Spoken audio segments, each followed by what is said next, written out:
Good morning, everyone. Welcome to Monday Minutes. First and foremost, a big thank you to Maria Bartiromo, the Fox Business Network, for including us last week to recap the Fed meeting.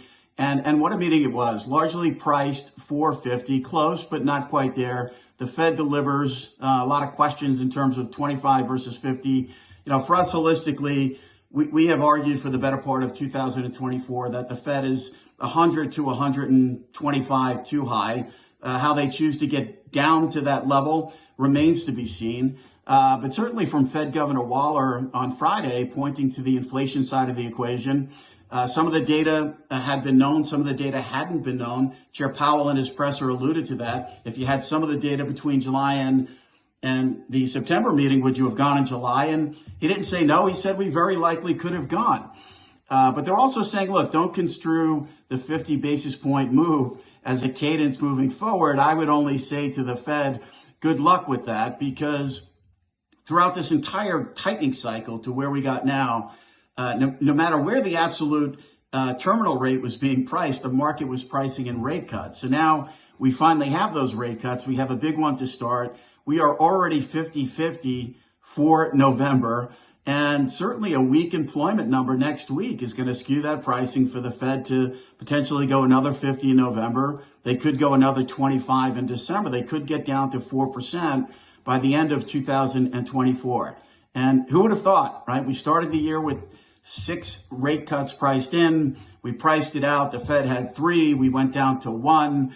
You know, now we're moving back the other way. It's been volatile from a duration perspective, and we're getting questions about, you know, how can the Fed cut interest rates by 50 and rates actually back up? But we had already priced in a lot heading in. If you look at spot Treasury yields back in May, we had 2-year yields in at around 5%. We got into 350. 10-year yields in at around 470. We got 125 basis points lower from that perspective. If you look at the fiscal side of the equation, well, if you look at QT, I mean, the Fed has still intimated their intent to continue QT. We tend to disagree. And then if you look at the fiscal side of the equation, the latest deficit numbers, we blew the doors off. So we're coming in and around $2 trillion. We've been running in and around $2 trillion. The CBO is saying we are going to continue to run around $2 trillion. And when you look at the election and you look at both candidates, the sentiment of spending, deficit spending, is very much alive here, despite the fact that, you know, we have nuances in the economy. There is certainly a desire to continue to spend here. So when you look at that, when you look at the potential neutral rate and elevated neutral rate, the Fed nudged up with their recent summary of economic projections. We had Atlantic Fed President Bostic saying he thinks nominal neutral is around 3 to 3.25, which we can't disagree with.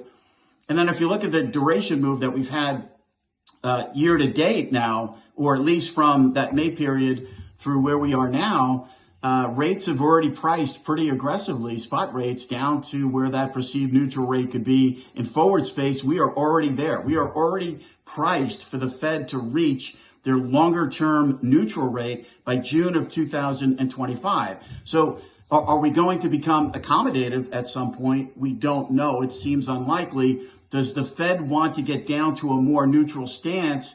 That intention, I think, is very, very clear. How quickly do they want to get down to that neutral stance, and how quickly they move and want to get down to that neutral stance will have implications for the yield curve, you know, which we have certainly favored throughout 2024 with carry and roll down considerations. So the speed matters here, and the speed will matter with regard to the inflation side, which seems to be benign. We've written about and talked about this disinflation pocket.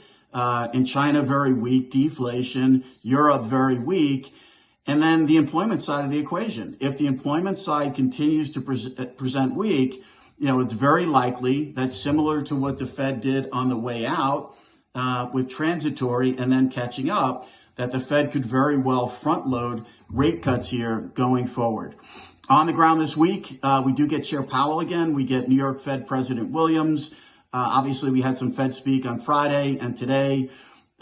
In terms of data, we'll get a look at second quarter GDP again. We'll get the claims number. And then on Friday, we'll get the PCE deflator. If you do look at that deflator, If you look at those month-over-month numbers and the expectations of what we're going to get this Friday, and Fed Governor Waller obviously alluding to this, that he had some of the pieces in CPI and PPI to extrapolate into the PCE deflator. If you look at the last 4 to 5 readings and you annualize those numbers, to his point and what he alluded to on Friday in his Fed speak, the Fed is below their target. So it sets up very well, we think, for the yield curve.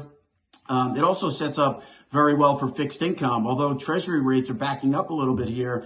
They led on the way down, but to the extent that the economy holds up, to the extent that the yield curve continues to steepen in bull fashion short term, it's good for overall, it's good for fixed income, and it's good for other asset classes. Wishing everyone a great week ahead. I'm Greg Faranello. I'm head of U.S. rates for AmeriVet Securities.